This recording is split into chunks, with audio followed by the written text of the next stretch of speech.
ایک مرتبہ میں نے جنگ اخبار میں کالم لکھا کرتا تھا، تو اس میں نے غیبت کے اوپر ایک مضمون لکھا، غیبت کی برائی پر، اور قرآن کریم نے جو اس کے احکام بیان فرمائے ہیں اور نبی کریم سرورت عالم صلی اللہ علیہ وسلم نے جو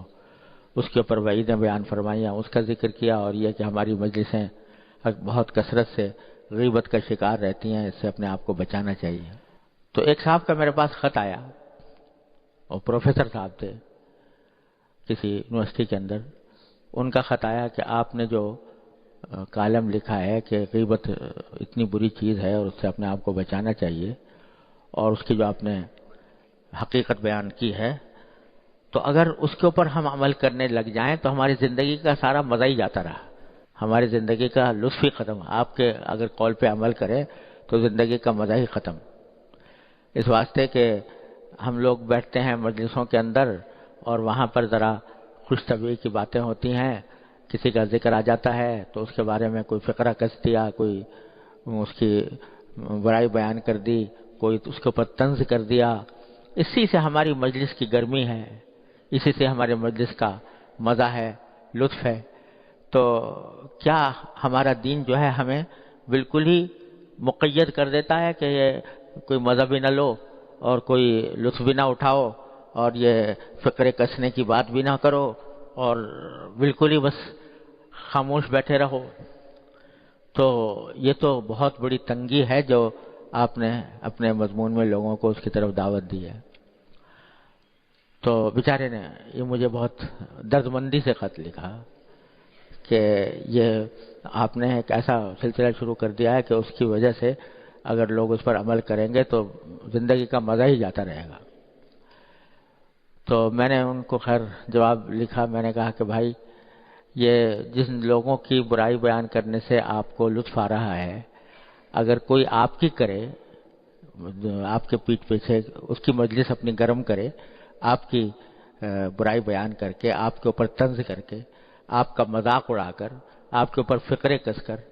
تو ذرا دل پر ہاتھ رکھ کے بتائیے کہ آپ کو کیا ملے گا، کیا ہوگا؟ کیا آپ یہ کہیں گے کہ ہاں بھائی تو اپنے زندگی میں لطف پیدا کر، اور اپنی زندگی میں لطف پیدا کرنے کے لیے میرا مذاق بھی اڑا اور مجھ پر طنز بھی کر، مجھ پر فقرے بھی کس، اور جو جتنی برائی میری چاہے بیان کر؟ تو آدمی در حقیقت یہ غیبت میں یہ بات بھول جاتا ہے کہ جو کام جو سلوک میں دوسرے کے ساتھ کر رہا ہوں، اگر دوسرا میرے ساتھ کرے گا تو مجھ پر کیا گزرے گی۔ تو اللہ تبارک و تعالی اپنے رحمت سے ہماری فہم درست فرمائے۔ نبی کریم صلی اللہ علیہ وسلم کا ارشاد ہے کہ احب لاخیک ما تحب لنفسک واکرہ لاخیک ما تکرہ لنفسک، اپنے لیے بھی، اپنے بھائی کے لیے بھی وہی بات پسند کرو جو اپنے لیے پسند کرتے ہو، اور دوسرے کے لیے بھی وہ بات ناپسند کرو جو تمہیں اپنے لیے ناپسند ہے۔ ہم نے دوہرے معیار بنا رکھے ہیں،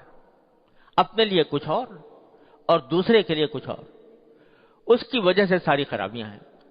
اگر آدمی ہر جگہ جب کسی شخص کے ساتھ کوئی سلوک کر رہا ہے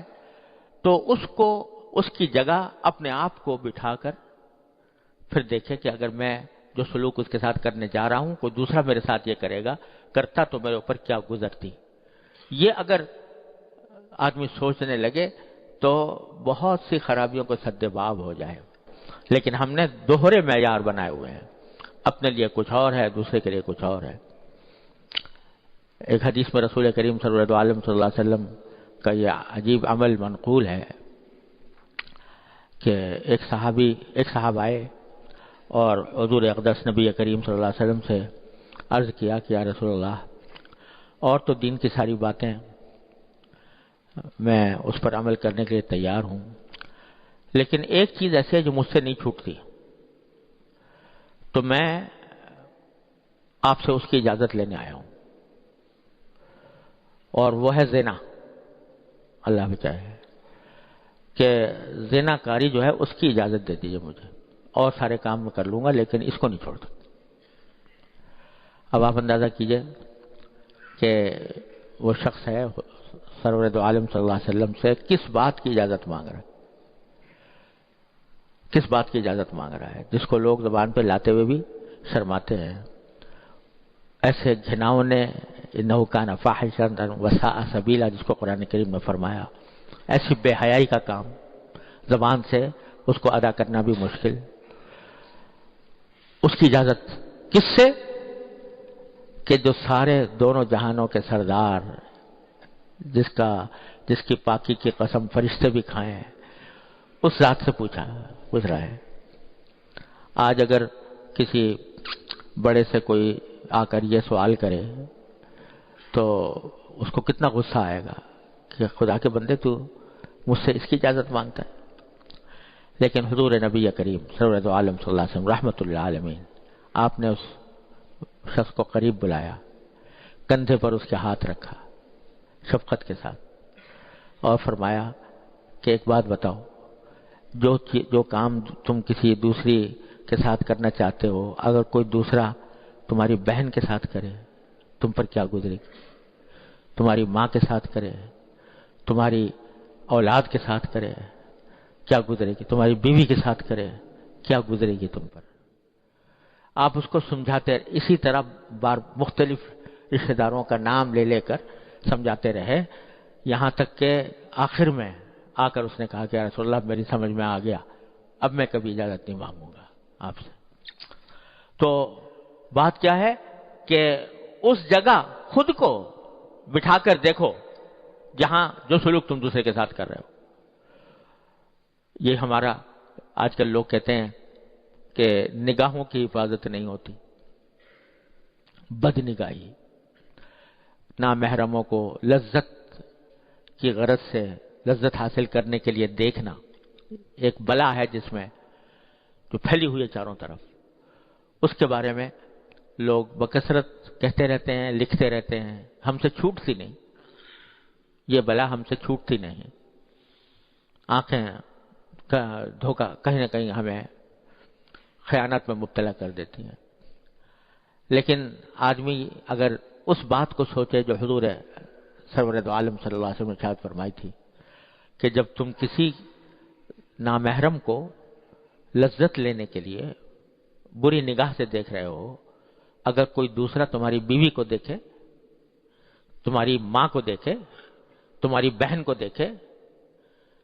تمہاری اور کسی رشتہ دار کو دیکھے، تم پر کیا گزرے گی؟ کیا یہ کہو گے کہ بھئی اس کے بغیر تو زندگی بیکار ہے، اس میں زندگی کا مزہ ہی ختم ہو گیا،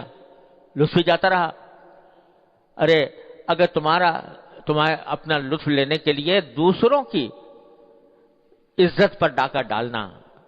ڈالے بغیر تمہارے مزہ نہیں آتا، تو دوسروں کو بھی تمہاری عزت پر ڈاکہ ڈالنے کا حق ہونا چاہیے، لیکن اس کو تو تم گوارا کرتے نہیں اور دوسروں کی عزت پر ڈاکہ ڈالتے ہو اپنی آنکھوں سے۔ تو یہ ہے دو عمل، یہ ہے دوہرا معیار۔ آدمی اسی بات کو اگر سوچے تو بہت بڑے فتنے سے، آنکھوں کے فتنے سے انشاءاللہ نجات مل سکتی ہے۔ اللہ تعالیٰ اپنے رحمت سے ہم سب کو نجات عطا فرمائے۔